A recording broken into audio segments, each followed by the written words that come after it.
You are my first guest to fly out from across the world to be on this show. I'm a creative director at Oatly, the oat drink company. On the side, I run this non-profit about this flag, which is actually a proposal to become planet Earth's flag. How the heck do you expect China, North Korea, Iran, all these really extremist countries to get on board? This flag isn't really meant to replace any flag. Lots of cool things are happening in science and stuff that we are doing together as humanity. And we need to remind ourselves that this is a symbol of all of us, like the challenges, but also the possibilities. Right after I launched it, it just blew up. Washington Post, New York Times, Le Monde, everything. Everybody is saying, this is part of the New World Order. It's a totalitarian government, and they're gonna, this is all the work of Satan. This design, launching it, I can assure you, there wasn't like any Illuminati meetings around it. We're talking about Oatly. As a creative director, how much authority do you personally have within the brand's ecosystem? At Oatly, it's central. Our top guys, the CEO and the COO, they put a lot of trust in us. That's the difference between like failure and success, the people who actually do the stuff they're talking about and the people who don't.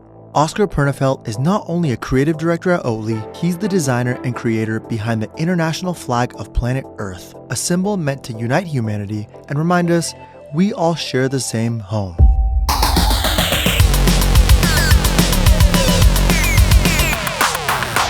We're here. We're here with my friend Oskar. Bro, thank you for coming out, man. Feels amazing to be here in your studio. You built this. Do you like it? Yeah, it's crazy. I love it. Thank you, man. Feels very futuristic. You know, we wanted to go for, my goal with this show was to make it something that's high fashion, contemporary, but that's just a wrapper for what's actually beneath the surface, which is like conversations that are inspiring to creatives or people who want to build something themselves, ourselves. You know what I mean? Nice. But dude, thank you for coming, man. I know you came all the way from Sweden.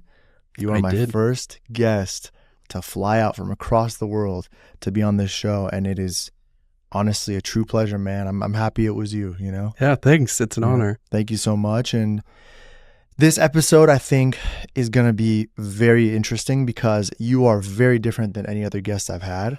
Most of my guests come from the world of film, TV, music, some sort of creative entrepreneurship. And I think that's kind of where we might lean more into today with entrepreneurship, design. Yes. But it's just so cool to see someone like yourself who has such a strong position at one of the biggest, you know, I guess food and beverage companies in the world. Yeah.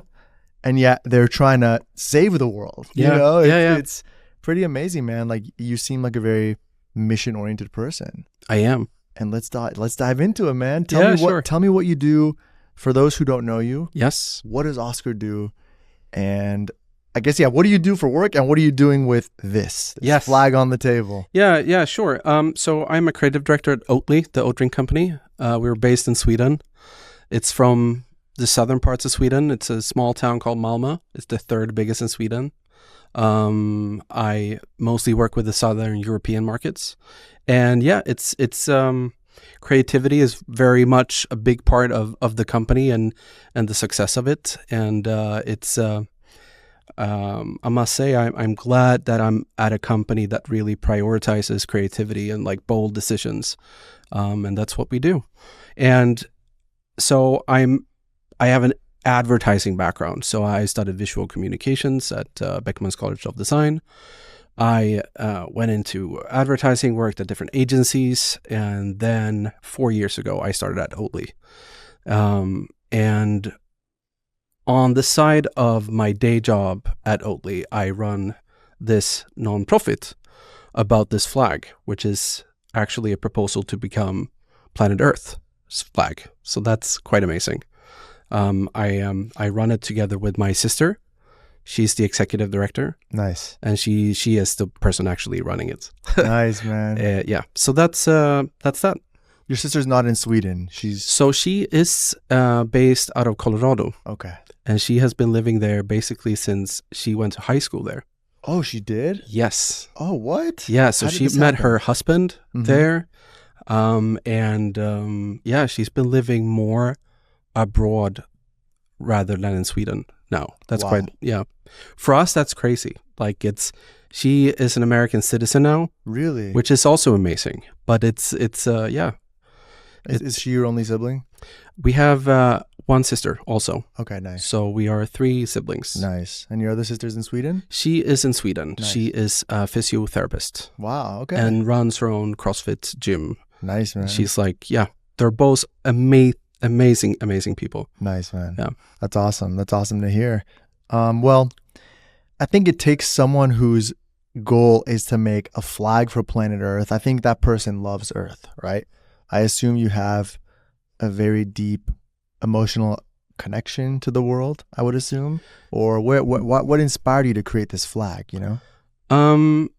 Yes, I do love Earth and I do love life, but I also am a flag nerd. So I saw also like there was an open spot in like the flag system that you would have like city flags, you would have like state flags, national flags.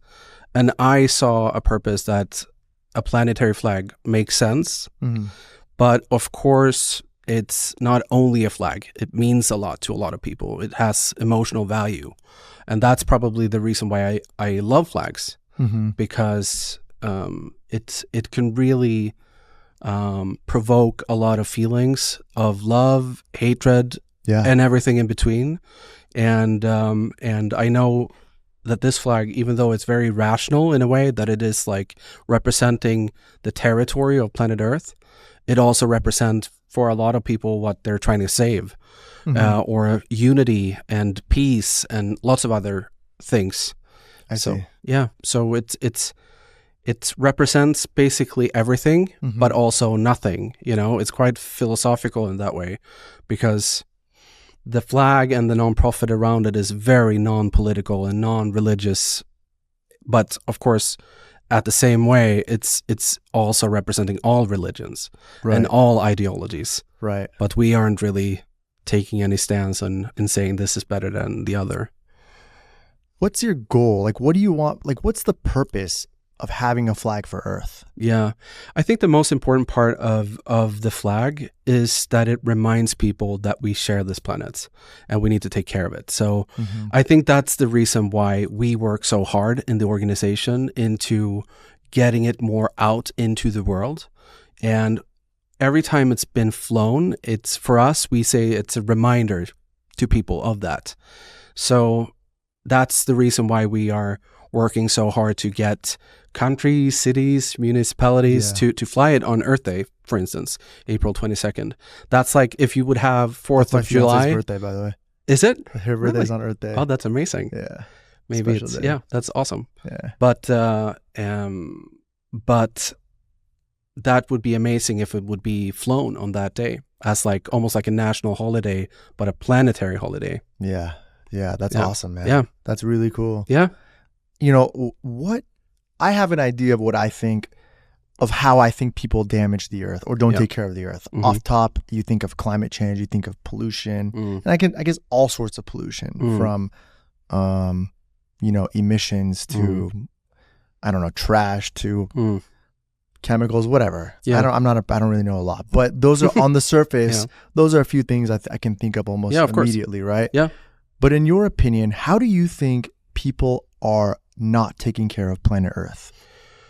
You know, there's many dimensions on not to take care of the planet. Of course, all of the things you mentioned, but it's also not really taking care of each other, also as people and having respect for one another, and actually seeing that we're on the same team and we should like tackle all of these challenges together. And when we're not doing that, that's also really harming the fight against climate crisis. So yeah, it's all of those things. And it's of course, I'm not a sustainability expert myself. I'm interested in it, but I'm not an expert in any way. But of course, it's on an institutional level that it needs to change, and like a systemic way it needs to change. And I think the flag plays a big part of that in actually changing the perspective of things, that it isn't like only on a personal level or like a national level. It's also like on a global level where we need to put differences aside and just tackle the issues together. Yeah. Yeah, I have some questions. I want to challenge you on some things about the flag, but before I get into that, I want to understand the foundation of it, the color, the meaning behind the rings. Yeah. What is this? What does this all represent? You know? So when I did this as my graduation project from Beckman's College of Design. And so I had basically a whole year to design it. And I had the idea of a flag for the planets. And I think the idea is probably more important than the actual design. Yeah. Because it could have been green, it could have been red. Right. It doesn't really matter. Yeah. But it needs to be a symbol of some sort. So I dove into like the creative process into creating this. I had a great tutor throughout the project, was called Henrik. He was like a heraldist artist at the National Archives. He wasn't used to having like people reaching out to him having him as a mentor for like a design project, but he was amazing. Who was he exactly? So he is in charge of like at the National Archives, which is the authority in Sweden, being in charge of the Swedish flag and like the usage of the Swedish flag. How did you find him as a student? You know, I find him because I'm very interested in flags, but I don't think like he and that institution isn't on the radar of a lot of people. It's not. But it should be, I think, because it's a very interesting institution, but you need to be very interested in flags and heraldry and stuff like that. But he was amazing.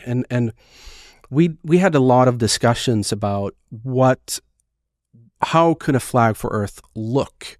And for me, it's always been very important that the flag isn't put in like an art project folder or like a hippie piece folder. Yeah. Because for me, it's a like very valid and very important proposal that is from a vexillogic, which is like the study of flags. From that perspective, it's like follow all the regulations that a flag should follow.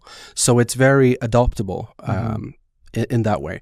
And I had lots of different renditions of having the rings yellow, and we also had a sun in there, and the background was black for a while because Earth was of course like floating in space, but we ended up with the blue and these colors, and of course it's the flower of life, and the thing that I did a twist of it is to make the rings of the flower of life interconnected like this, just to show that all life is connected and it affects one another. Like back to the climate crisis, like all of our actions have consequences. It could be good ones, it could be bad ones. So I think that's an important symbolic thing in the design. And it ended up being clear blue because of water. It's such an important part of life on Earth. Water is essential to life. Oh yeah, definitely. And so we went back and forth. Did we want like a navy one, or did we want like a pink, or like like a light blue one? Given that the UN has that, and that's very linked to peace for a lot of people, and the darker blue was perhaps like aesthetically you could like that, but we ended up with a very clear blue one. So if it was like on a spacesuit, for instance, it would have a really good contrast towards the white on the spacesuits. But if you would see it towards like the deep space, the black. Yeah. It would like if you put it on the moon. Yeah, if exactly. someone puts it on the moon, the blue is going to pop. Yeah, exactly. Yeah. And so at the same time, an astronaut can wear like a blue patch or have the flag. It's not going to like, it'll still pop. Yeah, exactly. That's the idea. I see. That's a great way to actually think about design, you know? Well, the usage and the function is really, really important. So like I remember doing in the design process, I had a lot of like space in mind. I was thinking a lot about 1969 when the US went to the moon, planted the US flag there. And of course they did. Like it was a Cold War, space race was on. Do you think it was real? Do you think the moon landing was real? Well, I wasn't there, but I trust like the consensus of it happening. Yeah. So I do trust that. I'm not a conspiracist, by the way. I just love to ask that question because so many people are still digging up conspiracies as to why the moon landing was fake. There's people who've dug up these fake images of like these green screen sets in Hollywood from 1960s. I love that. I love conspiracy theories. Like I think they're so fun and juicy, and I think they're quite creative. And it was fun when I launched this flag. It was I I launched it together with some renditions of the flag in a context, and I got some image rights from NASA to use their image bank and to build these images together. So I worked with this great guy who was a retouch artist called Eric, and we spent weeks and weeks to create these images. And it's quite fun now because you could do them like this with AI. Yeah. But he worked really, really hard to create them. Before AI, man. Yeah. But I'm super proud of them still. And when we released this with like a really big thought through PR strategy of getting it out there, it just blew up. Yeah. And that was crazy for me. Of course, that was the plan, that was the reason why I had a PR strategy to begin with.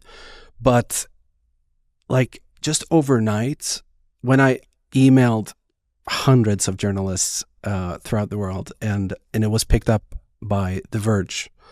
Amazing. And they were the first one. And when they published it, like, to me, it felt like it broke the internet because, like, it was in Washington Post, New York Times, Le Monde, CNN, Russian Times. Like, it was all over the world, like papers in China, papers in India. Like, it was all over. And the fun thing about conspiracy theories is that even the flag early on had like conspiracy theories. I saw them. They're amazing. And to me, that's like, of course, hilarious. Yeah. And I'm not a conspiracy theory guy, but I wasn't there in 1969 when they landed on the moon. I don't know who built the pyramids. I wasn't there. Dude, the pyramids are a crazy mystery. Yeah, I know. I wasn't there. How do we know? We don't really know. But I was there when this was created. So I know it wasn't Satan. Or it wasn't like a New World Order. That's the biggest thing I saw. Everybody is saying, this is part of the New World Order. Yeah. And it's a totalitarian government. And they're going to, this is all the work of Satan. Yeah. But I don't. That's hilarious. Let's talk about these conspiracies. Yeah, I love it. Because they are such extreme statements. And a lot of them are made by very religious people. Yeah. Right? Yeah. So what do they even mean by this is representing the New World Order or the Illuminati or whatever? I guess you need to deep dive into conspiracy theories of like the New World Order and having some elite in the background running things and the funny thing, I wasn't invited to those meetings. But this flag came about, and I know the complete, creative process from coming up with this design, launching it, and I can assure you there wasn't like any Illuminati meetings around it. but I think it's fun. It's amazing. Yeah, it is amazing. It's a good proof that that flags in general really can bring in some real emotions. They can. Yeah. Yeah. Yeah, that's awesome, man. And also I feel like when people start making conspiracies, if someone starts making conspiracies about you, you are becoming successable at what you do. Yeah. Right? But I also got some really scary ones, that I got like someone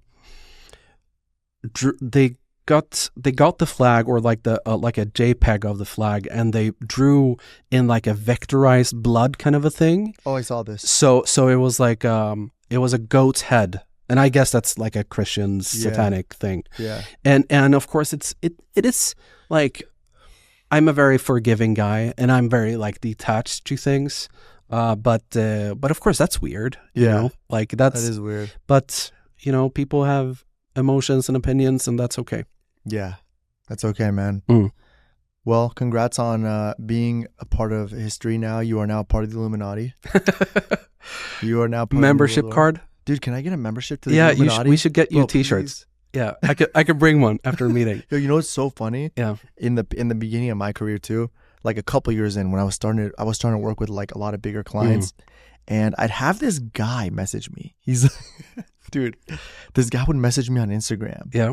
And he'd see all these artists, these big artists and celebrities I'm working with. Yeah. And he'd say, how do you know this person? Are you in the Illuminati? And he'd message me like once or twice a week. And so he thought like Illuminati was your agent, like the contact to the artist? Exactly. He's like, and then he started asking me, I need to join the Illuminati. How can I get to the Illuminati? Please tell me. And then he said, can you please reach out to Jack Harlow for me? Can you please reach out to this celebrity for me? Through the Illuminati? Through the Illuminati. Like, just throw a request in and it just goes out to that guy? This guy genuinely thought I was in the Illuminati, and he messaged me for probably 2.5 years straight. And I don't know who I never knew who it was. Like some anonymous account. I kind of miss him. I hope he is probably in the Illuminati now. We're not in it, but he's probably in it. He could be. Yeah, he is in like meetings every Thursday with the Illuminati. He honestly could be. Yeah, you know, man, it'll be nice to be a member, maybe someday. You know? But about going back to the flag. So I think it's a great idea. I think it's ambitious. I think it's bold. I think your intentions are amazing. You really are here to unify the world, and I think that's great. Now, my question is, with a flag that represents unity on Earth, how the heck do you expect China, North Korea, Iran, all these really extremist countries to get on board? You don't need to love the flag. Everyone is entitled to their own opinions. I bet you know that people feel different ways about the U.S. flag. Some people hate it that are Americans, and some people love it and are willing to die for it. So I think it's the more and more it gets recognition and just grows and becoming more and more official, it's a movement that can't really be stopped if it's rolling in that direction. That makes sense. So I would guess like it's if it becomes more and more official, that's just the way it is. And some people are gonna cheer for it and really work hard to get the word out about it, and some people aren't, and that's okay. Would authoritarian regions like the regimes that are super controlling, again, like China or Iran, for example, would these countries see this flag almost as a threat because they're so nationalistic, or they're so they have a lot of pride? Even Americans, even look at Trump right now. Trump has so much American pride. He wants to conquer Greenland. He wants to take over Canada. He wants to do this, that. Even like someone like Trump, is this a threat to them? I would say both identities exist in parallel to each other. Like, for instance, some people identify as Texans, but they're also American in the same way. And this flag isn't really meant to replace any flag. So it's a question of how you identify. If you're bisexual, you have a flag for that. Like, if you're Swedish, you have a flag for that. If you're a Dallas Cowboys fan, you probably have that on your car. Yeah, that's a good point. So it's a question of that you could be all of those at the same time. But it is true. Like, if someone who is very nationalistic, like if you are a very proud, patriotic American, and that's what you identify as, that's okay. You're still a citizen of Earth, but you might not tell that story like that. Perhaps that isn't the way you present yourself. To me, I am super proud of being Swedish. I'm so thankful for Sweden and all of its democratic values. We have free healthcare, we have free education. And I did my military service for Sweden. Nice. And was that required, or did you? Yeah, it's mandatory. It's mandatory. Yeah, I did. But I'm glad I did it because how many years do you have to serve in Sweden? So it's a year and a few months. So I did 15 months. You were in the military in Sweden for 15 months. It's like you said, it's a mandatory military service. You don't really get to go abroad or anything like that. And Sweden's politics are very peace oriented. Yeah, it seems like it's a peaceful country. Yeah, it is. Yeah. It is. So for me, I love my national flag. And that could exist next to this one. And that's fine. Sometimes when something really bad happens in the world, like let's say COVID, then you get a sense that you are a part of something bigger. Like then we become like global citizens that are in like a big crisis together. And I think that's a good reminder of this flag, that we are all in this together. I think you made a good point. Even just times like COVID or catastrophic events that the world, may face, something like this can bring us together. Like, have you heard about the rumors about this asteroid that's gonna potentially hit Earth in 2032. Yeah. Like imagine that really underlines the fact that we're all in this together. That tricky thing that we might get hit by a huge asteroid, that's like all of our problem. Just like the climate crisis. It's like that's all of our problems. It is all our problems. So it just proves the point of the flag. The flag is really meant to unify us. The flag is meant to bring us together in times of good and despair. Exactly. It's not only despair. I think that's important too. Like we have a lot of possibilities. We are like almost going to Mars and like having a little colony there. Like lots of cool things are happening in science and stuff that we are doing together as humanity, you know? And we need to remind ourselves that like this is a symbol of all of us, like the challenges, but also the possibilities. Super important. Yeah, I love that. Yeah. And where do you see this being flown or placed? So one thing is I could see this flag being placed on Mars. I could see this being on spacesuits and like shuttles or space stations. I could also see it being like flown on Earth Day, April 22nd, all around the world.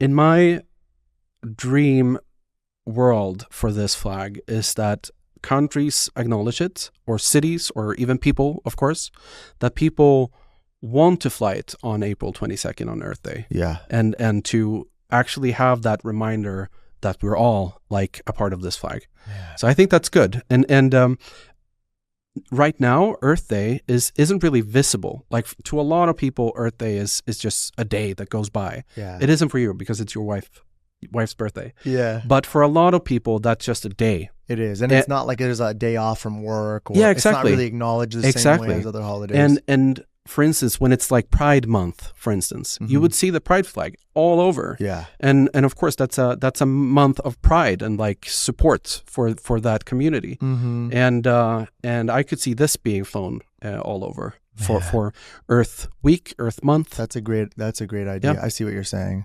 Yeah. I could see this even going beyond Earth Day, going onto diplomatic buildings or schools or the Olympics. Yeah, definitely. You could the Olympics is perfect for this. Yeah, I think so too. Perfect. Yeah. And they have the ring. Wait, don't they have the rings on the Olympics? They have the rings. Wait, that was a major inspiration for this. That's one of my favorite seven flags. rings, right? Is it 7? I don't remember. I don't remember. So the 7 rings on here. I think it's 7. So the 7 rings on here originally represented the 7 continents. Yes. I mean 7. Continents. Yeah. Right. And then you altered the definition. I don't want to say altered, but you kind of like re-symbolized it to represent the flower of life.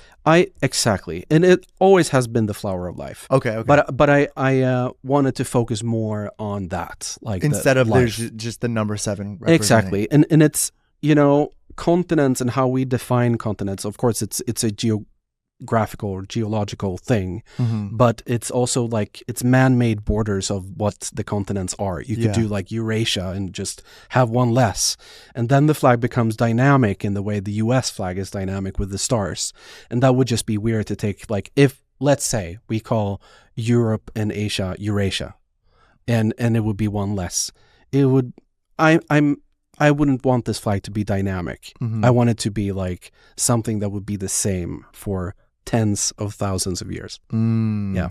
I see. So that's the idea. Yeah. I think it's very impractical.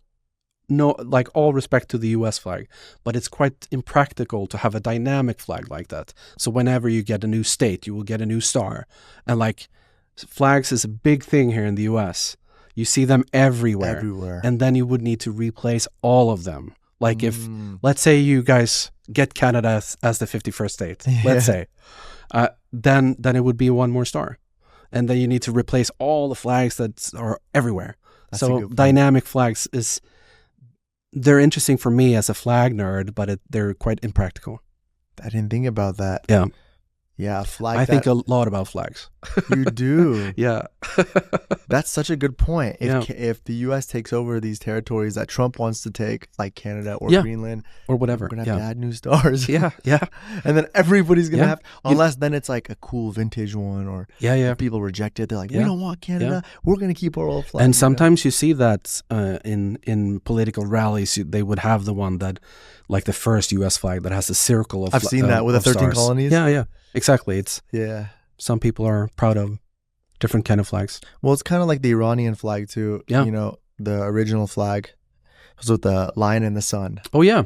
And then, you know, the Islamic Republic came and totally redefined the image. But a lot of people, many people never adopted the new flag. Yeah. They still hold a lot of pride in the original Iranian flag. And I think it goes back to a sense of nationalism, a sense of pride. And I think the statement you're making here with your flag is so cool because it's static. It's not dynamic, right? Yeah, exactly. And the meaning will always be that it'll have one meaning. Yeah. It's a bold, powerful meaning. And I think that's cool. And in one way, it's very unemotional in a way. Like it represents the territory, the astronomical body of planet Earth. Mm-hmm. That's it, full stop. But of course, a lot of people put in a lot of emotions into that. We're in the midst of a climate crisis, and like this is the symbol of what a lot of people are trying to save. And you guys have just had a very polarized election. Yeah. And you could really tell that people hate each other in a way that is very saddening for us to see from an outside perspective. Oh my gosh. So I think a lot of people are really wanting more unity and longing for it, and I'm all for that. Can I ask you a question? Yeah. From the outside looking in, from Sweden's perspective or from the perspective of Europe in general. Yeah. Sure. How do you guys see Americans? What is your view on Americans? It's so complex because there's lots of things in the American society that I personally would probably have done differently, but I'm also a huge supporter of the U.S. Like I'm at the same time, I just love the country and the culture here, and how open it is, how diverse it is. Mm-hmm. You guys have all the different kinds of natures. You have like the Rockies in Colorado. You have like deserts. You have Maine, which is like archipelago. You have New York. It's so diverse when it comes to both people and like nature. So but it is complex. I'm just mostly sad for you guys that it is so polarized and that people really, really hate each other in a way that is, to me, so foreign. Not in the very sense of the world, but to me that feels very unnatural and like I'm not used to that. But in Sweden, isn't there still like a democracy? Aren't you still voting definitely. for things? So we have a multi-party democracy where you can vote parties in. If they get over a certain amount of percentage, they get into like the government, and we have still two sides, but they're built out of different parties. So in that sense, there's still polarizing opinions. Yeah, right? But I would say it's a lot more respect between the two different parties, or whatever you would call them, like the two different camps. Yeah. And of course, a lot of people are more angry than I am. I'm an observer more, and I don't put much emotional attachment to things. Mm-hmm. And I feel like having respect to everyone is very important. So that's fundamental to the flag as well, having respect to one another. And like, we need to forgive also that we're all human, and we're more linked together than we're not. Yeah, we are. So I think that's important too. But not all people feel that way, and that's okay too. Like it's a democracy, so everyone can think whatever they want. You mentioned something interesting. You said you don't agree with everything that America does. Like, what would you do differently if you were in our shoes, or if you had the authority to change America? You know, I shouldn't probably comment on your country, but I could say what's good with Sweden instead. Please, no, as please. like something that I like. We have quite high taxes, and you do too. But in Sweden, we have free, really good healthcare. We have free, really good education, all up from the youngest years up to like the highest education that you could have. Mm-hmm.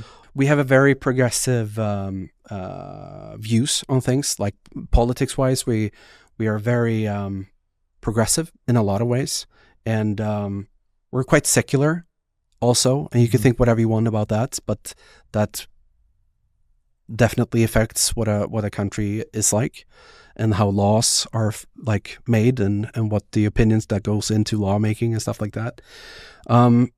So yeah, it's a lot, and we tend to stay in our turf when it comes to like military and stuff like that. Yeah, and Americans don't do that at all. We are a very peacekeeping nation, and I think the rationale that are for like military intervention from the U.S., I would assume that they are thinking about all the good values of like democracy that you guys bring there, and blah blah blah, and stability, and so it's complex, of course. Yeah.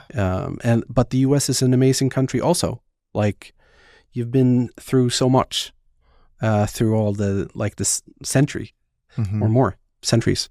So yeah, you've been through many wars, you know, that affects country. We do it all to ourselves. We create the wars. We invade other nations. You see, you mentioned a lot of interesting things. Some of the most interesting things that you mentioned about Sweden were that there's the free healthcare, the free education. There's a lot of benefits for its citizens. And I think America has those benefits. I truly do. I think we have amazing benefits. But I think a lot of our money, what a lot of people are angry about, is that a lot of our money isn't even really for necessarily the American people. It doesn't get spent on us. Like, we are paying taxes. As Americans, we are paying taxes. And then that tax money isn't necessarily all given back to us. It's given, you know, it's kind of spent on wars. It's spent on external foreign affairs. It's spent on things that we don't even really know or see where it goes. Yeah. And so this money is kind of funny. Yeah. The way they're spending the money is very unclear, and it sucks.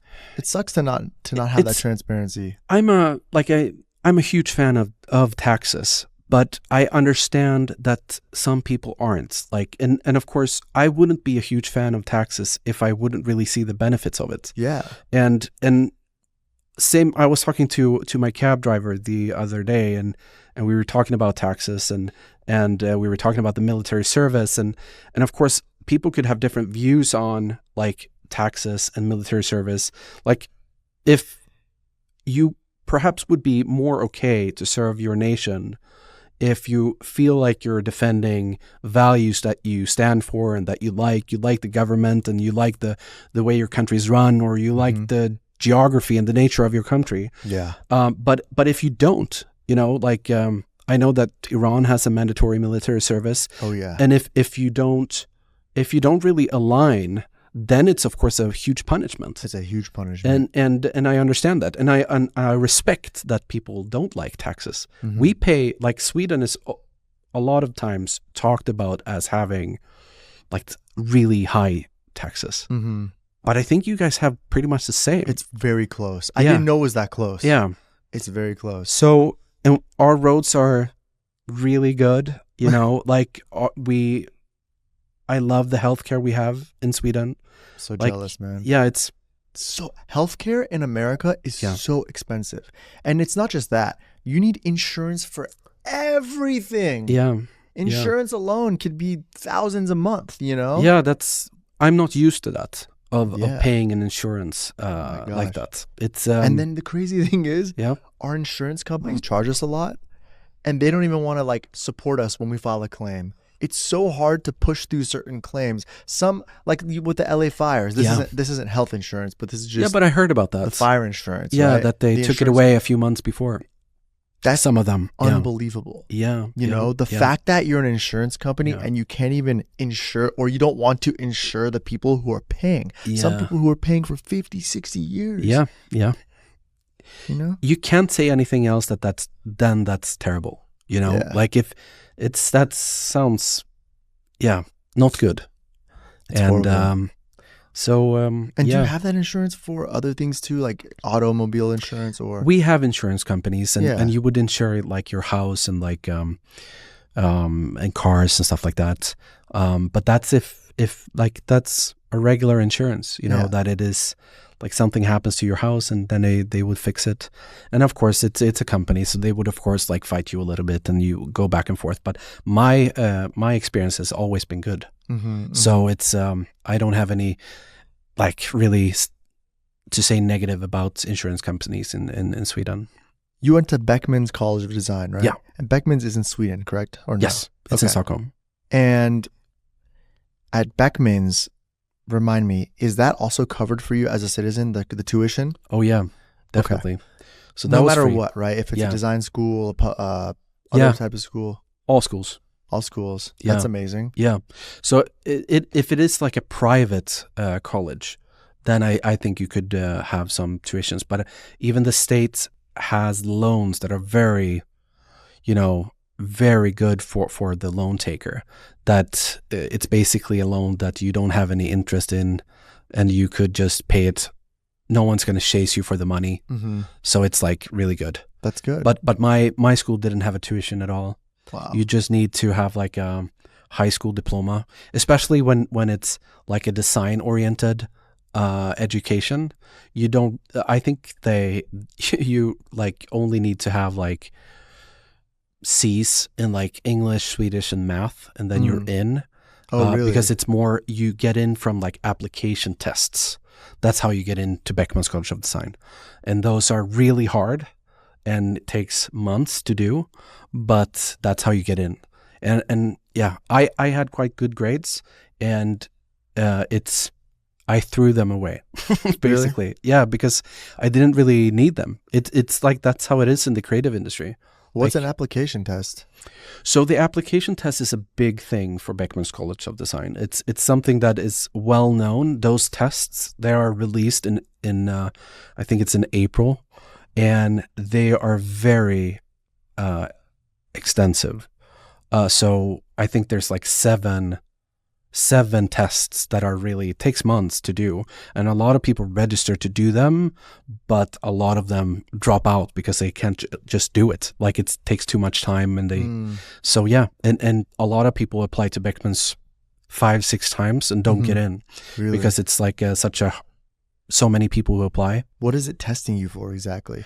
So like I think they're testing mostly for like how you creatively would solve things. So Okay. I don't think it would be like that. It actually needs to be like if you need to come up with an identity for something, like a graphic design identity, if that's like one of the tests, I don't think it would be like something that would be working for a real client. They just want to see if you're creative enough at coming up with something crazy, and also that you have the craft to do it. But I think it's more important that you think outside the box of what an identity is, and like questioning the whole thing.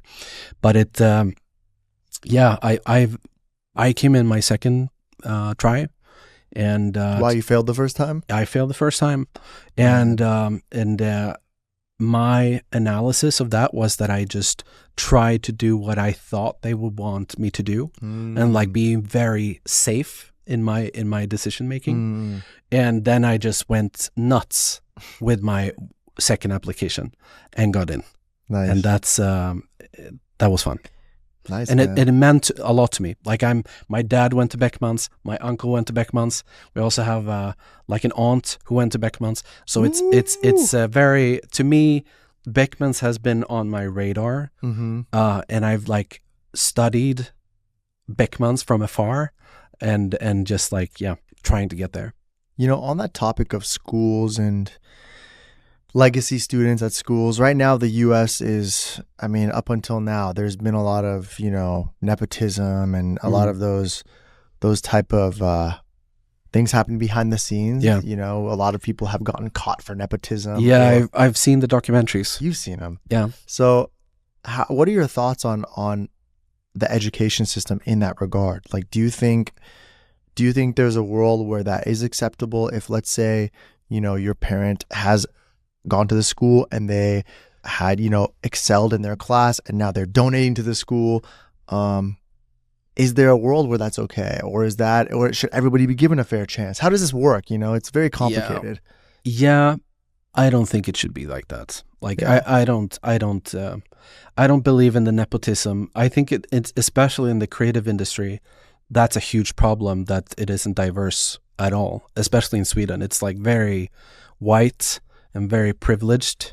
And I am proof of that. My dad went there, my uncle went there, my aunt went there. I had a very nice upbringing. And of course you need to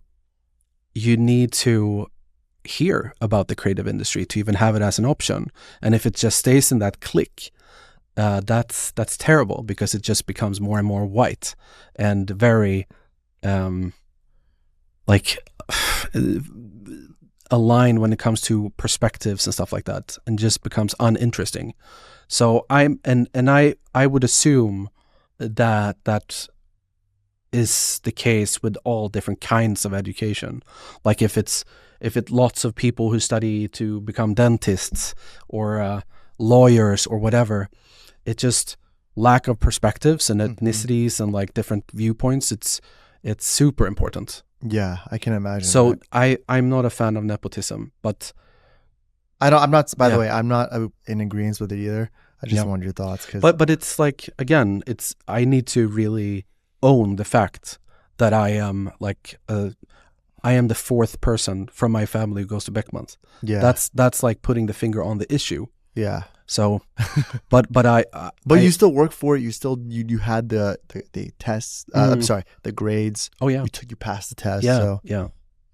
But the grades didn't matter. They didn't even look at them. Oh, okay. Or they looked at them and mentioned it and was like, "Are you sure you want to do this? Like, be in the creative industries?" But because these grades are not going to mean anything.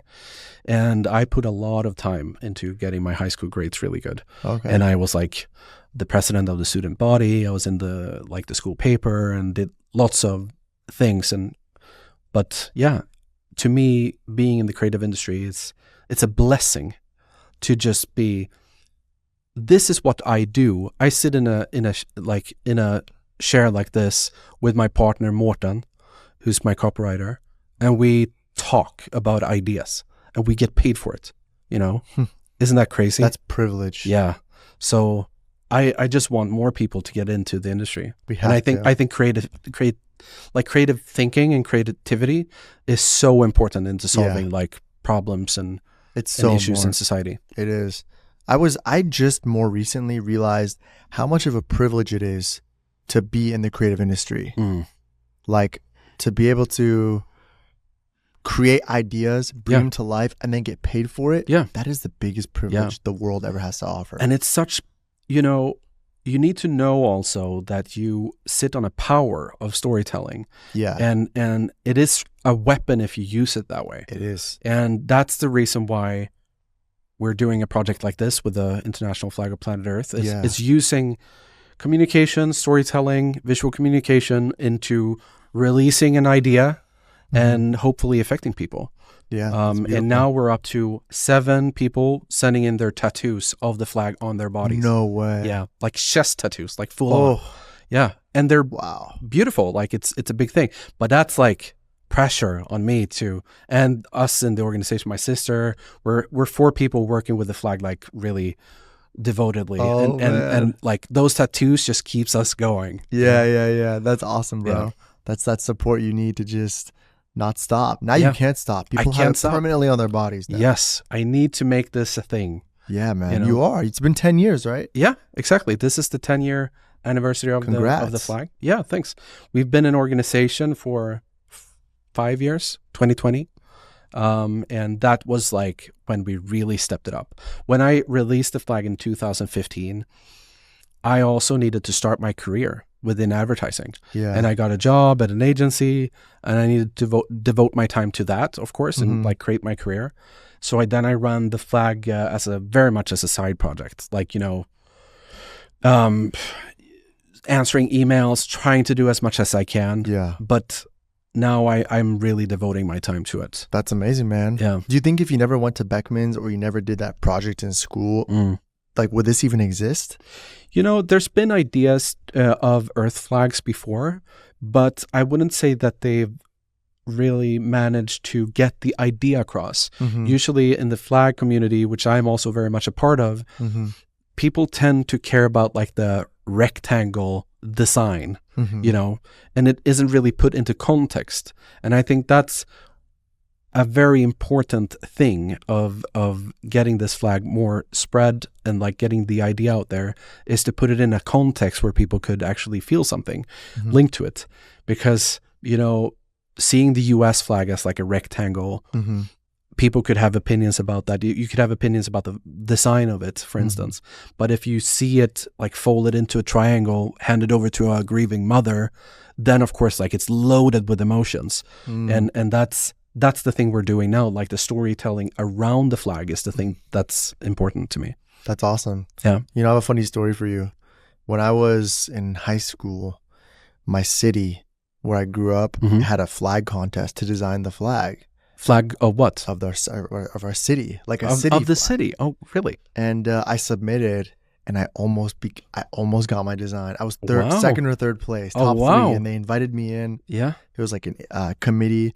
Yeah. And I went to, it was like a city hall meeting, and I That's couldn't cool. believe it. I was in the Yeah. room. I was hoping, like, please choose my flag. And Yeah. they didn't choose it. But it was a crazy experience. I just remembered that. Yeah. It's so crazy that Yeah. we're talking about this. Yeah. And What did it look like? it had a lot of inspiration. I think is it the Japanese flag with the rays of light? Or which one had, not that, Yo- no, not, is that It is the Japanese wartime flag. the wartime flag? Yeah, Yes. it is. And it wasn't a copy, but I think I had some rays. I think I had some, because the city I'm from has a lot of mountains, so I had like mountains in the back. That sounds cool. I can't remember what else there was. Yeah. It's been a while, but I took elements, and Yeah. our city's known for being really windy, so I had some elements of wind. I really need to pull it up. I need to. Yeah, you should. It's You probably, should. that was probably like 14 years ago. It's been a long time. Yeah, yeah. You know, so Yeah. It's flags come about in different ways. You Yeah. know, like some of them have contests like that. I know that Kosovo, for instance, they had that was actually a citizen of Kosovo who made the flag. wow. Just like you did for your Cool. city almost. Yeah, that's cool. And some of them are just created as movements and just becoming more and more official. And so yeah, sounds like that was like a very close call. It Yeah. was fun, man. Yeah, you should tattoo it. I should, huh? I'm not like that much pride. I mean, I'm grateful for where I grew up, but let me just tell you about my childhood. Like Yep. where I grew up was not too diverse, at least at the time. It was not very diverse, very conservative. I didn't identify with my peers. Yeah. And as a result, that's kind of why I fell into the arts. Yeah. So my art became a way for me to channel being an outcast. Yeah. You know, my city, a lot of people in my city there wasn't really a thing about, like, arts weren't a thing. It was about, outdoor activities, going out to the lake, playing with airsoft guns, paintballing, going to the lake, riding motorcycles, things that are like very rugged American sports or activities. And so doing something in the arts, like nobody wants to be a musician or a rapper or a singer or a dancer, like very few people. And being a filmmaker was like, no way. Yeah. But I took that on because I for one, I was like, I loved how nobody was doing it. It made me feel like I had a amazing, unique, I don't know, almost like purpose. Yeah. But also I used it as an escape for my, I don't know if it was pain or just my outcasted, identity. Yeah. It was like a way for me to channel my insecurities and create. Yeah. And so while I'm saying all this to say that while part of me like can't identify with my city, part of me also is thankful that I grew up in that city because it allowed me to be an artist. I don't think if I grew up in a different city that was more diverse, that had more Iranians like myself, more brown people in general, I probably would have been an attorney. Yeah. Or I probably would have been a dentist. Do you think a your parents doctor. wanted you to pursue those kind of routes instead? My parents didn't. I don't think they understood that filmmaking could be fruitful or like a career that you could, survive in. And I don't blame them. It's hard, man. Yeah. And especially at the time where it was more taboo, pre, I don't know, social media and even like opportunities on YouTube, you know? it's very hard for them to see those opportunities, because at the time it was pretty much like you're either going to direct films, commercials, or maybe music videos. Right? Yeah. There's no digital media. Yeah. There's no social media. Yeah. Anyways, yeah. So they thought film would be a hobby, but I always wanted to do film since I was a child. Yeah. 5-6 years old. I always said it. Amazing. And yeah, it just never, like, it was always a hobby, but I kept doing it, and in school, and I told myself, even like in high school and even when I was starting college, I'm like, I think I'm going to do this. Like, that's amazing. And if you are happy where you are right now, then you need to be happy for all of the things that happened, like that you grew up in that area. It wasn't very diverse, but that created you. That created that sense of that you wanted to communicate what you were feeling. Yeah. And then I guess if you're in a good space and place in life, then you need to be happy for all of the things that happen to you. Like, even if it's terrible stuff. Yeah, it's true, man. It's true. Do you ever have experiences from your childhood that may have felt traumatic, but they still have influenced who you are? Oh, yeah, definitely. I had a really rough time in when I was like from 12 to 15. I had a really rough time in school and wasn't really, like, I was bullied a lot. And of course that created a sense of wanting to be something else, and like creating my own life and my own direction, and not being put in a folder like that of my identity and who I am. Man, what they bully you for? Whatever, just whatever they could. Yeah, and that's now I am very forgiving about that. I don't hold any grudges. That's like, it just happened, and that was it, but it's like I said, like, if you're happy with the place you're in, then all of the things that happen to you throughout your life is something that formed you. Mm-hmm. And like, I think a lot of my drive and like my wanting to pursue projects and just get them out there and like showing people that creativity is important, and like that what I really are burning to do, that I think that comes from that, So I am totally fine with it. Yeah. I don't hold any grudges. Yeah, that's awesome, man. Yeah. It's good that you've moved on and you become an artist. Yeah, exactly. You become an artist. Forgiveness is super important. Like, that's in life, that is super important. I've been able to do that a little more. When I was a kid, I was in elementary school when 9/11 happened. Oh. And I remember being in class. It was, I think, first grade. And I remember like my teacher reacting a certain way. Mm-hmm. Like, hearing about some news. Yeah. And I'm pretty sure, I don't know if I'm dreaming or not, but I'm pretty sure I remember, like, they pulled out the TV. It was like a box TV, and it was the news footage, like, replaying the plane crashing in the tower. And I remember it also. And I vaguely remember that moment. I vaguely remember it. I remember the feeling, but I didn't understand the repercussions that would come out of it. Oh, yeah. And one of the repercussions that came out of it was a little bit of racism and judgment against people who look like me. Because the media did a great job painting criminals as brown people, Middle Eastern people. If your name sounds a little bit weird, if you don't have an English sounding or a Christian sounding name, I bet I'm so sorry that was the case. No, thanks, man. It's But I could see that happening when people are small minded. Exactly, right. Yeah. And that's just their world. That's how they were raised. And so, going back to the topic of forgiveness, I have a very hard time forgiving those people. And sometimes when I even see or think about those people, I have so much anger and resentment. I just feel like I have this deep hatred, and forgiveness can be so beautiful. And I'm still trying to figure that out with those people. I mean, I'm probably never going to see them again, but I still think about them. Yeah. I still think about them. Yeah. And in some of these people, I may have only interacted with like 3 times in my life. Yeah. But those 3 interactions have impacted me so much, so negatively, that it's like hard for me to let go. But I think for the soul, it could be so good to let it go and to forgive. But it's just, I don't know. But it's also okay to feel stuff, True. It's okay that you like observe your emotions, what you're feeling when that comes up, and also viewing them quite objectively and not letting them get to you. Of course, you can feel a lot of emotions, and that's okay. But it's, I guess, how you act upon those emotions. Like if you would go out and seek those people up and beat them up or something like that, that would not be handling your emotions. And it wouldn't probably even be fulfilling. What am I going to say? No. Oh, I beat the shit out of these guys. Then what? Yeah, exactly. Then what? What am I trying to prove? Yeah. Yeah, it's Yeah. That's another thing I realized which is violence in general. Mm-hmm. Like I saw a video of someone, there's a city here called Glendale, Mm-hmm. and I saw a city of a guy when in like a sports car or something. Mm-hmm. He like ran into a car and he Mm-hmm. kept driving. It was the worst road rage. It was Mm-hmm. like he intentionally was mad, so mad at someone. Yeah. He drove into their car and kept driving. Yeah. And it's not like he stopped. He kept pushing the car further and further and further. Did someone get hurt? I actually don't know. Yeah. I hope not. Yeah. Because if that's how you die or if that's how you kill someone, that is the worst. Yeah. Worst. Like, Oh, yeah, that's the worst thing you can do, right? Yeah, or the yeah. worst way to die. Yeah. And Sounds like he needs some anger management. he needs some anger management. Yeah. But it just goes back to the point of like, is it really worth it? Yeah. Is it Exactly. really worth it? Exactly. You know? I had a coworker, and she gave me the best advice that I still to this day have.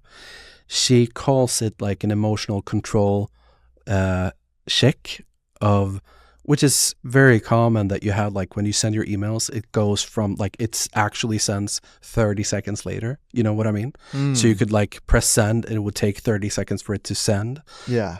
But you could also stop it. Yeah, unsend. Yeah, exactly. So that's something that I can be quite direct and like Yeah. very harsh in my, it sounds harsh at least. Yeah. And I could of course be emotional about stuff in work.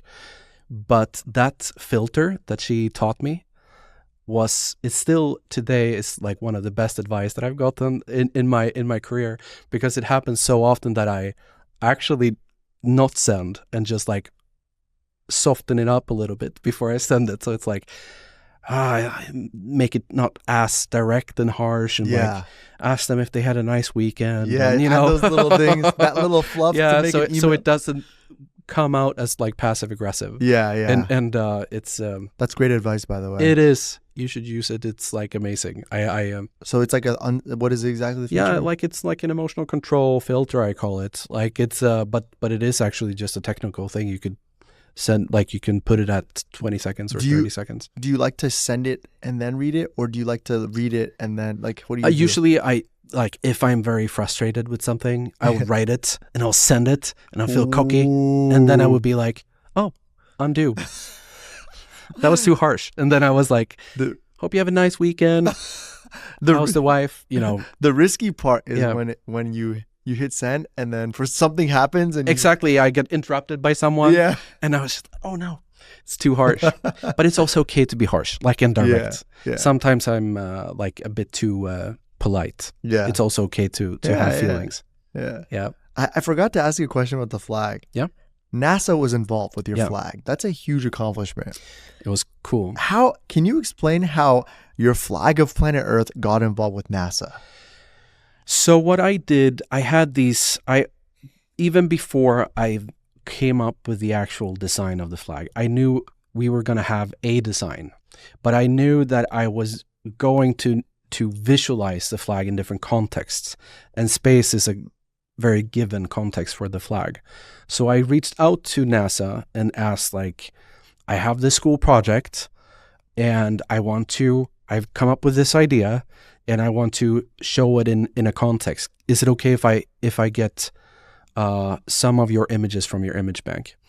And the guy that I reached out to, he was super nice.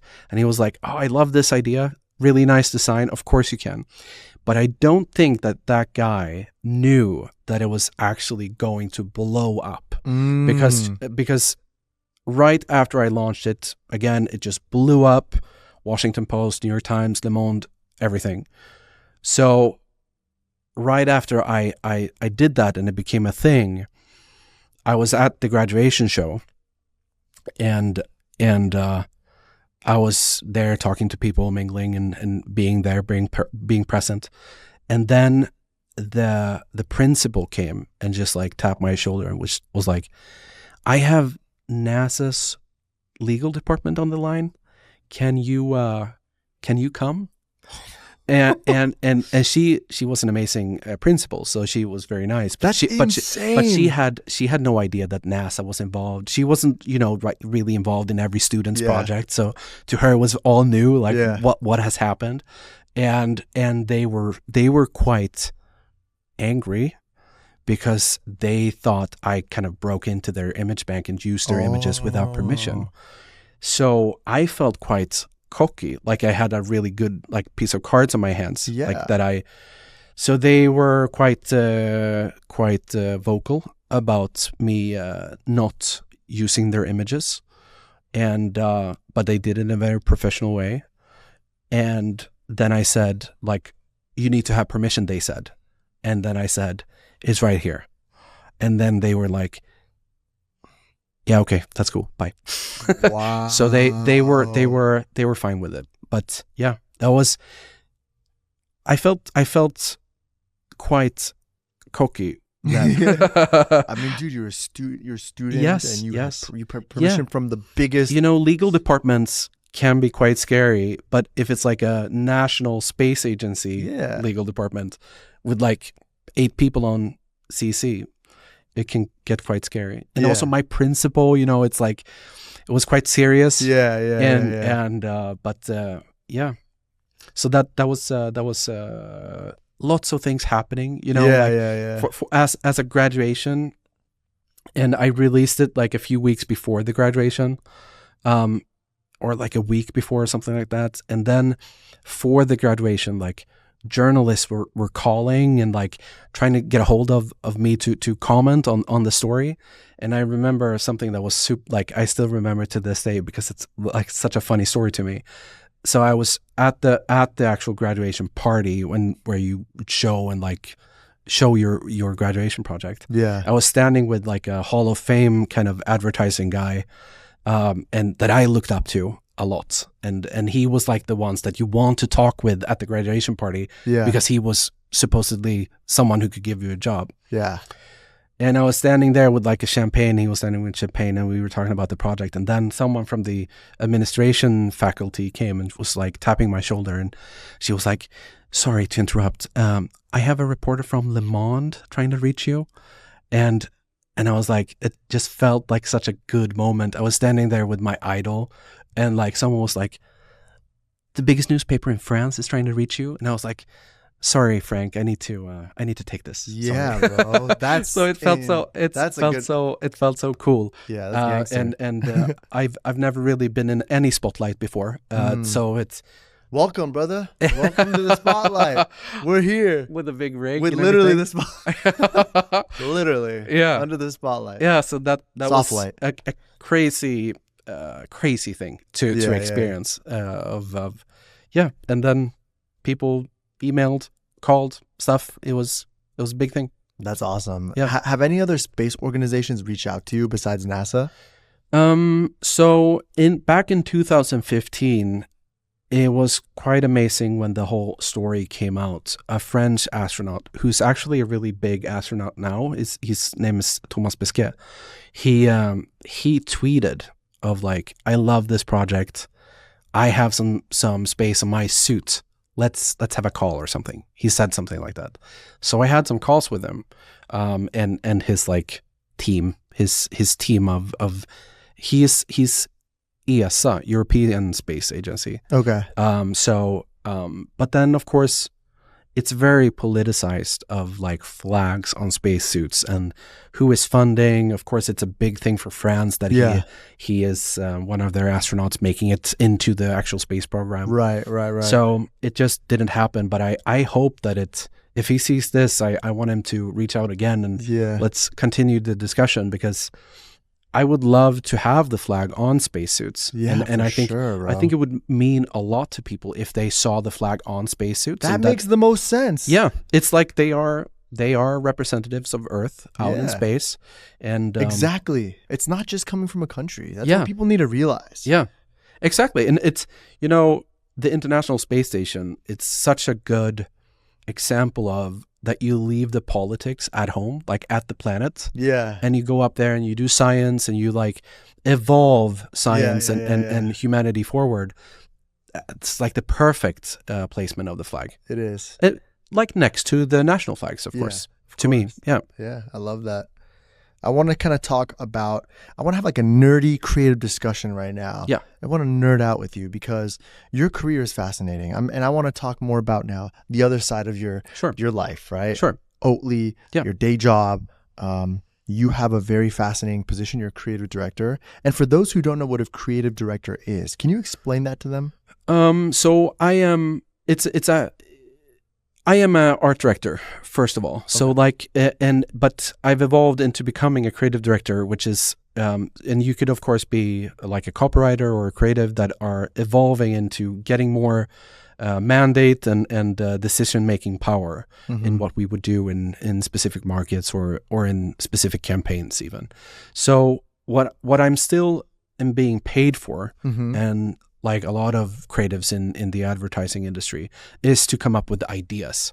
And when we come up with ideas, and that could be, it could be new products, it could be new film ideas, it could be print ideas, it could be whatever. Or like if, I love that about Oatly because it's such a creative company. So if like the creatives come up with a new like branch of the company, that could like happen, and we're quite quick on our feet to actually execute on that.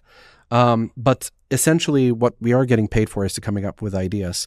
And whenever an idea is chosen to become or to be executed, as an art director is that's my realm of deciding of what kind of photographer we work with, or what kind of director we work with, or the set design, or what kind of vibe of the film it should be, and stuff like that. So But all the best creatives, even if you're a copy or if you're a art director, I feel like you're involved in all of those different decision-making decisions, So I write copy as well. Morten, that I work with as my copywriter, he comes up with very visual ideas. So the copy you're writing is for campaigns, commercials, visual content. Yeah. And at Oatly, we are kind of ingrained into the whole company. So I know Morten, he also writes on the packs. He could also come up with ideas for like the innovations team, like that actually creates the products and stuff like that. And we're very involved in everything. And that's, I think that's quite unique, that creatives are very ingrained throughout the company. Yeah. It's a blessing. Yeah, it's a creative, like the way that Oatly is presented. Like I look at a carton of Oatly, I love the colors, I love the fonts, even just that alone has such a beautiful visual identity, where you compare it to a brand like Silk. You know what Silk is? I know about it, but it's probably not in Sweden, but here we have like competitors. Like one of them is Silk. What are Planet Oat, perhaps? Planet Oat is one. It's not as big. Malk is another one that's kind of getting popular, but they're not as fun as Oatly. Oatly just has like fun packaging. Yeah. I love that. I even see the fun ads here, like around town. Yeah, they're really cool, man. Awesome. And I couldn't take credit for like the whole identity.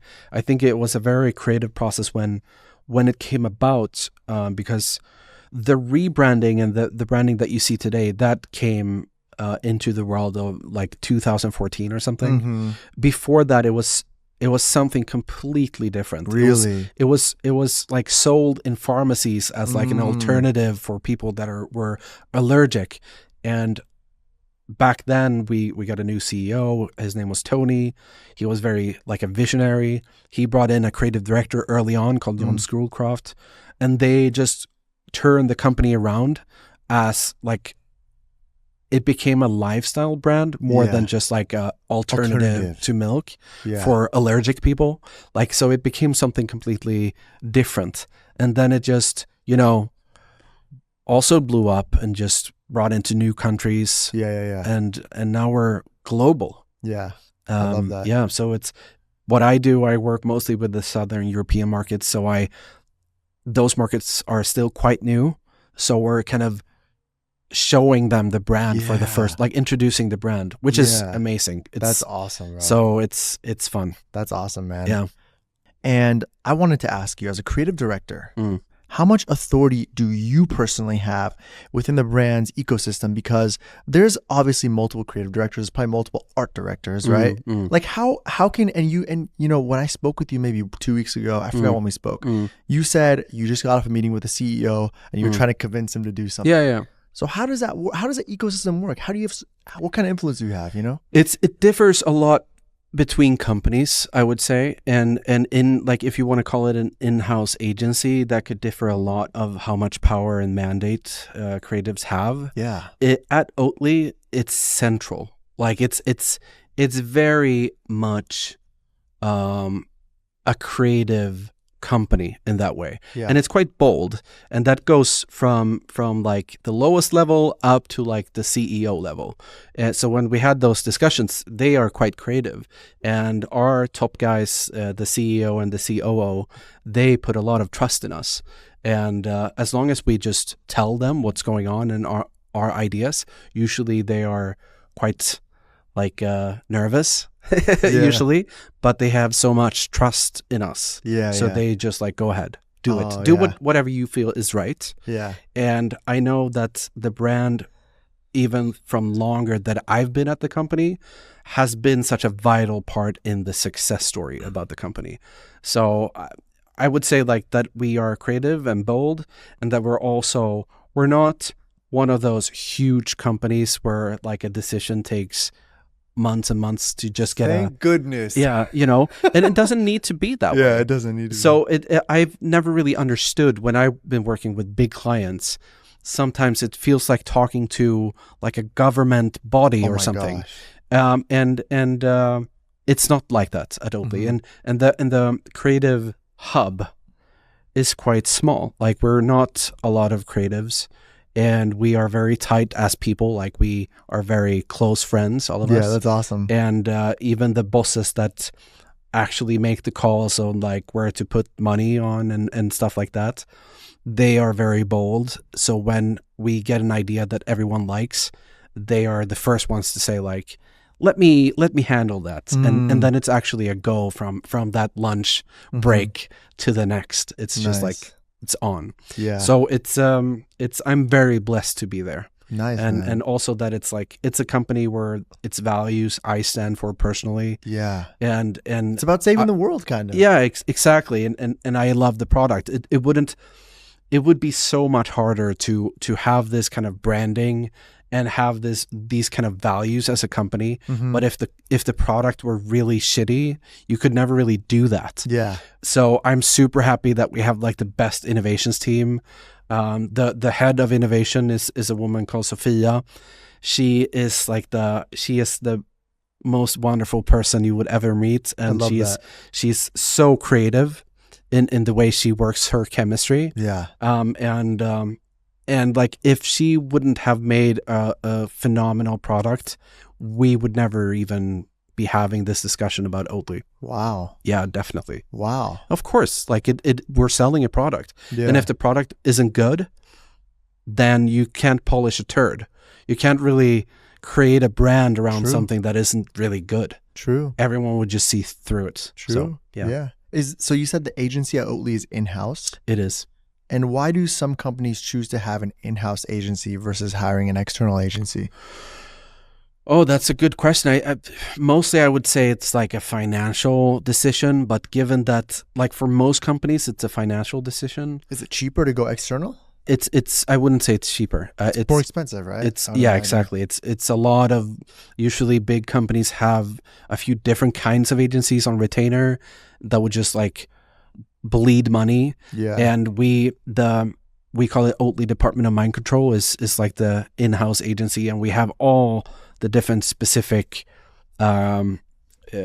competences that you would need. We have like media people, we have a studio, we have PR people, we have social media people, we have the digital people, we have creatives, we have everything that we need, and we're very aligned. Nice. So it's amazing in that way. Was there ever an idea that you guys pitched to your higher ups that just couldn't make it past? It was too risky or too crazy? We rarely pitch them, actually. So it's very seldom reaches the top guys because they have so much trust in us.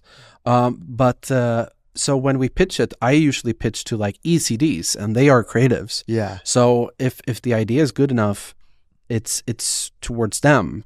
But I feel like we take a lot of responsibility in not doing just the first thing that comes into our heads.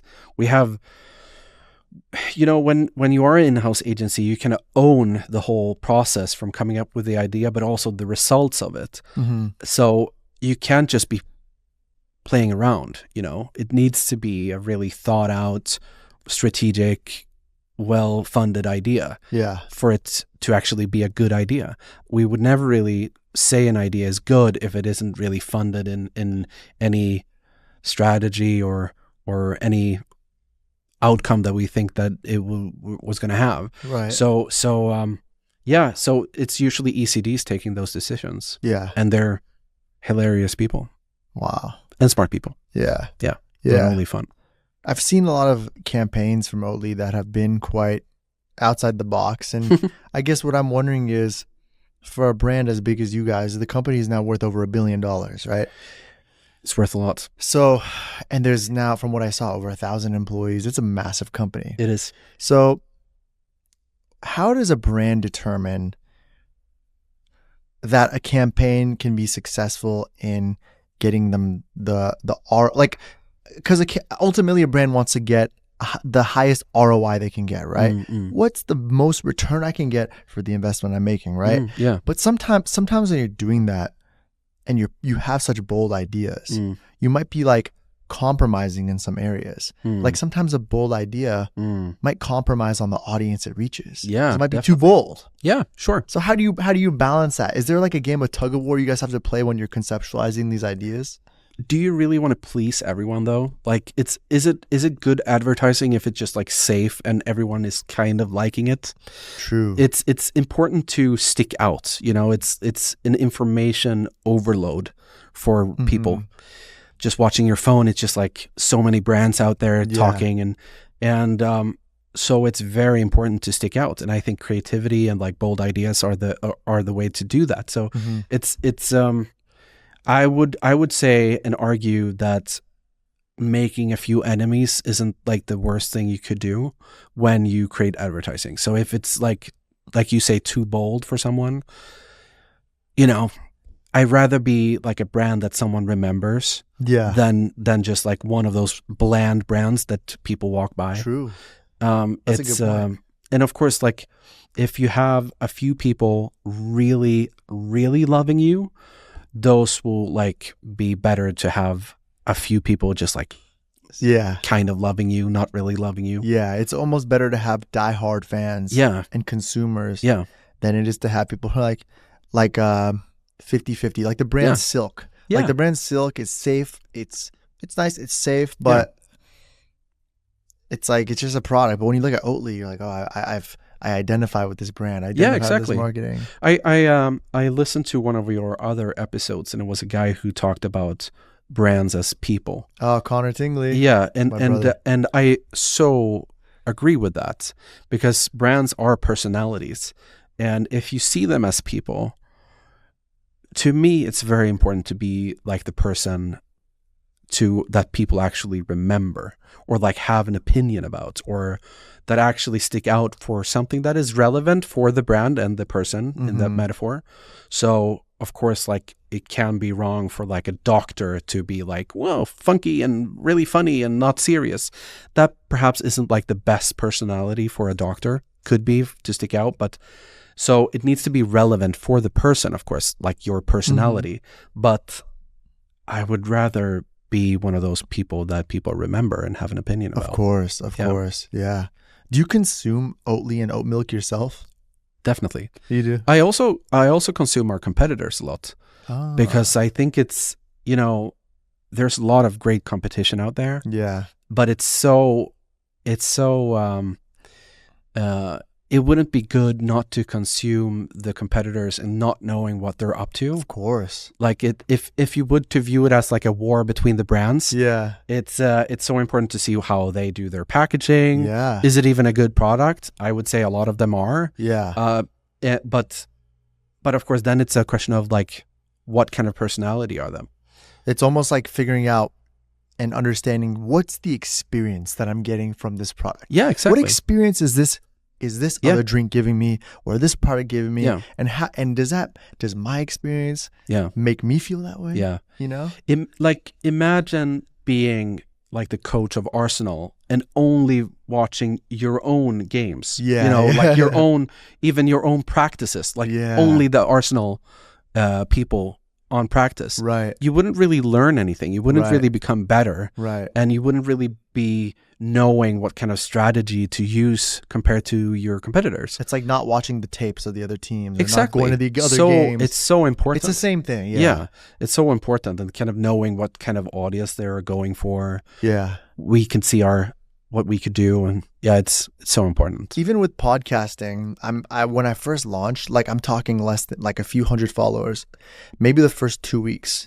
I had a couple big podcast people. One of them, he followed me himself. I don't want to say the name, but then another one, like some of the head people of his team followed me. Oh, really? And I was like, it's early. It's this early, and they're watching my shit. Yeah. And then it got me thinking, are they taking notes right now? Yeah, they are. You know? Of course they are. And it's a compliment that you're even on their radar. Yeah, I mean, it's a huge compliment, and it kind of has me thinking that, okay, we are setting trends now with the show, and we are becoming, I'm very confident this will become a leading podcast in the space. I'm also very confident that people are going to try to emulate it. So I wouldn't be surprised in 6 months if we see someone who builds a set similar has similar editing styles or whatever. So now it's got me thinking, how can I be ahead, right? Yeah. And the same thing goes for a brand. It's like, okay, if I'm a brand that sells a beverage and there's 10 other competitors that are selling a very similar product, now what steps do I need to take to keep my share of the market and to bring in new customers and bring people in? So even just from a podcast perspective, I think it's very relevant. And you could see it from one perspective, you could see it as like a war between you guys and like fighting and getting the more parts of the market. But you could also see it as like allies and into making each other better. That's how I view it when it comes to Oatly. And I don't want to look down upon any other brand or like feel like they're enemies or anything like that. It's like it's fair competition. And I wish them the best. Yeah. And especially when it comes to plant-based alternatives. Yeah. It's so important that people just consume more of that. So I would rather like see them as allies in a way, but it's fair game. And of course, when it comes to the advertising battle of everything, I want to do the best work. But it's important that we inspire also. Yeah. Like, not everything is a war. Of course. Not everything is a war, man. No. And I love that perspective. And I want to look at things that way too. Like competition's healthy. Competition drives innovation. Yeah, exactly. Right? Yeah. And also given that it's like the information overload on people. Oh yeah. That scares me personally. We are in the age of misinformation. It is only going to get worse now. Yeah. And you know what I'm worried about? I think we're on the younger end. We're not, we grew up with computers for the most part. We kind of understand how the internet works. Yeah. But there's a generation a little bit older than us who didn't. Yeah. And so misinformation for them, especially with AI now, like not just misinformation, but uninformed knowledge that this was generated in AI. Yeah. This video is fake. This video is AI generated. This information is fake. This information was AI generated. Yeah. That is scary because they're not going to know it's real. Yeah, it is really scary. And how do we battle that? It's like I couldn't really fathom like all the information that needs to be processed and vetted and all of that. So and like you're saying, with AI, you could see your uncle sharing like for us that it's super clear that it's AI. Yeah. But for them, it's just like real. It's the truth. And then it's very dangerous when stuff becomes truths very easy. There's a new AI model I saw that just came out, and it's a video model. It's literally text to video. I'll show you after. Yeah.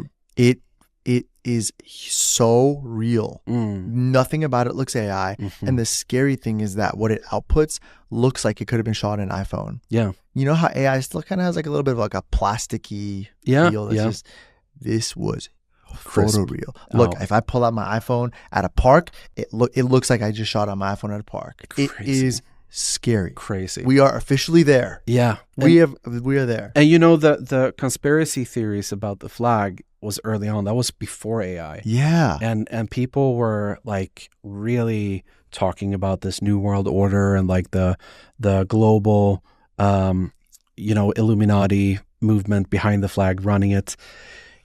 And I could just imagine, like, even now with me sitting here discussing the flag and the origins of the flag and like how it came about and the creative process, I would even think that people will question this, if this was real. Like, even though people think that this was like a Illuminati kind of a flag, I'm here saying that it isn't. And they would question you. And they will still question me sitting here. Yeah, yeah. And it's like we lost trust in authority. Yeah, it's hard. It's hard to do anything with that kind of foundation. Yeah. I want to rapid fire a few questions here as we start to close this out. Yeah. And I want to first ask, for somebody who wants to start their own organization. Yeah. Let's say somebody is working a job, they kind of like it, they're just, treading along their day. Yeah. But they have a passion and they really want to impact the world and they want to start an organization. Yeah. What's the first step they need to take to do that? What I would say is just to take the step. I think a lot of people have ideas and they have dreams of what they want to do. And my nightmare in my life as a very idea-driven person is to just wake up 60 years old and that idea that you have is still an idea. Nightmare. Yeah. Nightmare. It's to me, just like take the step and let the universe guide you in like meeting the right people and just be a yes person of just like opening new doors, letting it lead you forward. But the most important thing is just to do it. Yeah. Best slogan ever. Yes, do it. Nike. And you just need to do it. And it's scary, of course. And it will take some grit and it will take some time and effort and energy to get it anywhere. But that's the difference between like failure and success. The people who actually do the stuff they're talking about and the people who don't. Yeah. Let's say you're starting a new company or an organization and it's brand new. Yeah. How do you build credibility? I would say that's one of our biggest challenges with the flag is building the credibility around the flag. And if I could just sidetrack the question of credibility when it comes to our specific organization is that that's the reason why the art direction around the flag and the organization is so bureaucratic. It feels like very official and top down. Yeah. And it could have felt like much more like an art project or like a peace-loving hippie project. But I think it's very, even though it breathes those values, the art direction could still be something that perhaps goes in a little bit of towards a different audience. So credibility for us is the main thing into getting people to feel comfortable to actually acknowledge and recognize the flag. But credibility, I would say you could come a long way if you're talking about doing your own thing. I think mentors and like being bold enough to ask people for help and reaching out to them and having them as your blessing and like being under their wing. Don't have an ego. Ask for help. Yeah, and let them open doors for you if they're nice enough. I feel that, me personally, I feel like that's so important. I have had so many doors open for me by other people that are helping me, mentors and stuff like that. How do you convince someone to be your mentor? I think if you just sit them down for a coffee and show how much passion you have for your project, it will just come. And if they believe in you and like the dreams you have is something that they also can envision, I think that's the way to do it. How do you get the coffee meeting? Yeah, I would say just be charming and just cram it into their schedule and just be unique. But it is hard But if you don't do it, like we said earlier, if you just don't reach out, it won't happen. It's like that Wayne Gretzky quote of like, you miss 100% of the shots you don't take. Yeah, take the shots. If you don't take it, it won't happen. Take the shots. Yeah. Take the shots. So I think it's... Man, this is inspiring. Yeah, I'm glad. This is awesome, bro. I love it. It's just resonating so hard with me. Just, I just love it, man. It makes me super happy for you. You're balancing a high-level job at a high-level company, and you have a passion project, a side hustle, ish, right? Yeah. How are you balancing your time, and how are you making sure you're not getting spread too thin? I am spread too thin. So, but it is, you need to just put in the hours to do it. My job is very challenging as a creative director at Oatly. It takes up a lot of time. I love it, but it takes up a lot of time. I can imagine. So to me, it's my mornings are very holy. I go up very early, read a book, have a calm morning. That's the most important part. But on Tuesdays and Thursday, I go up extra early. I work with the flag before work, and then I go for a full day of work at Oatly, and then I would perhaps email for the flag a little bit in the nighttime. But I think it's important to also have space from your passion projects. It's very easy for passion projects to just become your passion project, to your life, and it's you need to keep track on like having some downtime, and charging your batteries. But that's I work like, you know, my favorite thing to do is to just have a cappuccino at a cafe, and to me it's not the end of the world if I do some emailing for the flag then as well. Yeah. So, and we have weekly meetings for the flag organization that usually takes like 2 hours. Nice. So, you know, that's the challenge with the flag is that we are volunteering our time, and that isn't really sustainable for the organization. That me and my sister, we are the ones paying for like all the flags that we send out to people and it's an investment. Influencers. Yeah, exactly. It's all the time and energy we are giving to the flag right now. And we definitely need to become more funded, because that's not going to be sustainable for us. Just for me and my sister, like it's coming out of our salaries to pay for those flags and trips. And like, if I do presentations, I usually pay for those myself. It's, and for people that we reach out to, they take for granted that we are funded, but we definitely need to have more funding to get somewhere with this. Because we have talked about the organization around the flag. It's formed basically like the flag's advertising agency, and we brag about the strategy of, we have 4 focus areas that we work with. One is community adoption, which is basically having meetings with cities, municipalities, countries to recognize and utilize the flag. One is cultural integration, which is basically what we call our strategy. We call it a periphery game, just to get the flag out in the periphery of people, like into music videos, video games. It could be into movies, just getting it in the background, just so people see it more and just grows in the acknowledgement of the flag.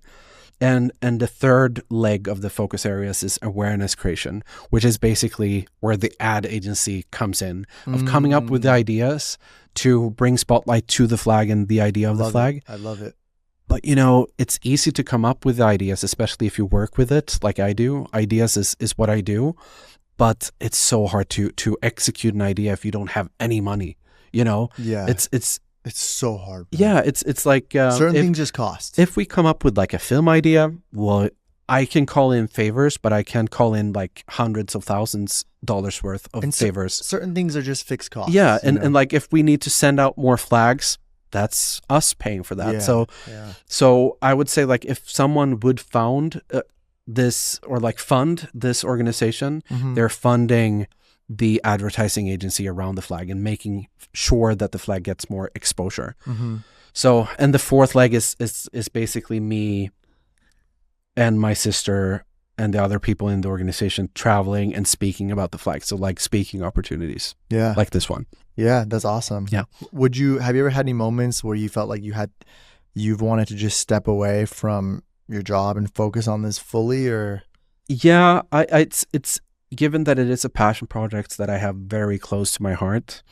That's always a thought that I'm toying with, but Oatly has made it very hard for me to resign because it is just like the best job in the world. They treat you well. They treat me well. I work with lots of friends, and we get to do lots of creative projects that are just like awesome. So it's hard to quit because I love it so much.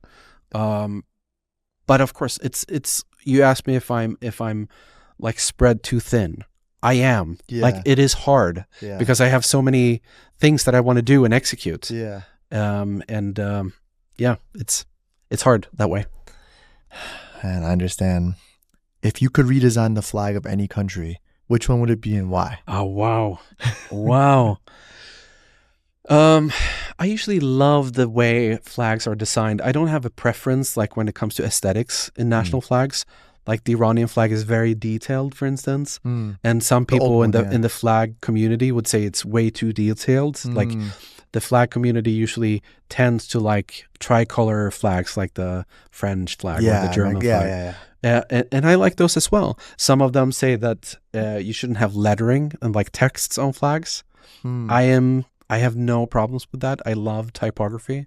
Like the California flag. Yeah. Has lettering on it. You got to choose one, man. Tell me. Okay. I would think it would be fun to recreate Sweden's flag. Wow. Yeah. It's a very simple flag. I love the design of it. Yeah. It has a Nordic cross. But it would be fun to come up with like, what would that be today? We are like a secular country. We don't really need the cross there. Yeah. So that would be amazing. That's a great answer. Exciting. That's cool. If Earth had a passport, what would that look like? I've actually made that passport. I've actually designed that. I have that as a Illustrator file.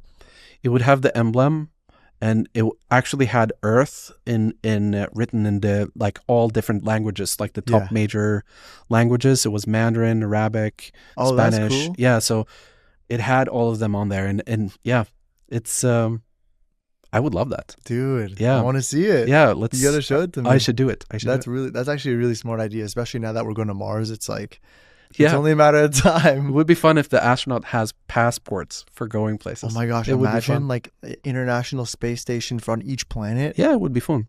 It would be fun. Oh my gosh! Yep. Speaking of which, would you ever want to design a flag for Mars? I think that's a really interesting question. I do think Mars should have a flag. Yeah. If we go there, it's actually a quite philosophical debate about if we go to Mars, should we put Earth's flag on Mars? It becomes quite colonial in a way. And then the questions come up of like, when should Mars have its own flag? And when is that colony actually, when do they identify as Martian? Is it like after a specific amount of years? Does there need to be a war?